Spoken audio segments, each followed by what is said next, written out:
వెలుగులో ఒక వార్త, బీఆర్ఎస్ డిక్షనరీలో లేని నిజాయితీ అంట. ఈ వివేక్ అనే పెద్ద మనిషిని ఒకటి అడుగుతాను. నిజాయితీ లేని పార్టీలకు ఎందుకు వచ్చినావు నాయన నువ్వు? అక్కడ ఎంపీగా ఎందుకు నిలబడ్డావు? అక్కడ నువ్వు మీ అన్న కూడా ఎందుకు వచ్చిండు? ఎందుకు అక్కడ కొన్ని రోజులు ఉన్నారు మీరు? కొన్ని సంవత్సరాలు ఉన్నారు అక్కడ. అవసరం లేకుండే కదా. నాడేమో అధికారం కొరకు వచ్చినావు, అధికారం పోగానే వేరే పార్టీలోకి పోయినావు, అక్కడ గెలిచి నీతి నిజాయితీ లేని పార్టీ అంటున్నావు. అందుకొరకే వివేక్ నీకు విలువ లేకుండా పోతున్నది. నీ మాటలకు కానీ నీ చేతలకు కానీ ఈవెన్ మీ కాంగ్రెస్ పార్టీ వాళ్ళే దుమ్మెత్తిపోస్తారు నీ మీద. దుమ్మెత్తిపోసడం కాదు, నువ్వు ఒక నీతి జాతి ఏమి లేదని చెప్పి అంటారు అందరు తెలుసా. బీఆర్ఎస్ డిక్షన్ నిజాయితీ లేదట. నిజాయితీ లేనిదే 39 సీట్లు వచ్చినాయా? పోనీ నిజాయితీతోని మీరు ఏం పని చేస్తున్నారు?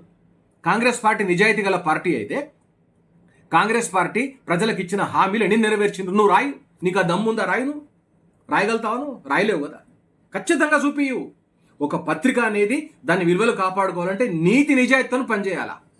మీరు ఇచ్చిన హామీలు ఎన్ని క్లియర్ అయినాయి అవి రాయండి. మీకు ఆ దమ్ముందా? ప్రజల నుంచి వస్తున్న సమస్యలను మీరు ఎత్తి చూపే నువ్వు సాహసం చేయగలుగుతావా మిస్టర్ వివేక్? నోటికి వచ్చింది అన్నట్టు మాట్లాడడం, పేపర్ ఉంది కదా, టీవీ ఉంది కదా అని చెప్పి గట్టి గట్టిగా అరుస్తే ప్రజలకు వాస్తవాలు తెలియా? ప్రజలు మర్చిపోతారా? ఏం జరుగుతుందో తెలియదా? నీతి నిజాయితీ లేనిది వివేకే. నీతి నిజాయితీ లేనిది నీ కుటుంబమే. నీతి నిజాయితీ లేనిది నీ టీవీ, నీ ఛానల్లే.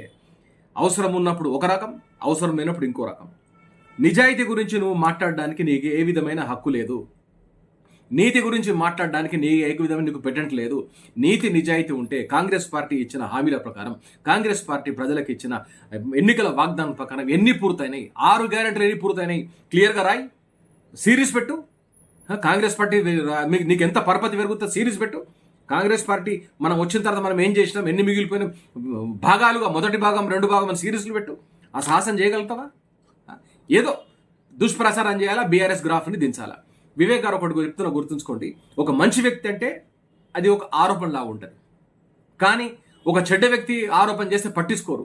ఆ రెండో కోవకు చెంతవు నువ్వు. ఎందుకంటే నీ మాటలు కానీ నీ చేత కానీ ఎవరు పట్టించుకోరు. ఈవెన్ నీ నియోజకవర్గం నేను చూసి నవ్వుతున్నారు.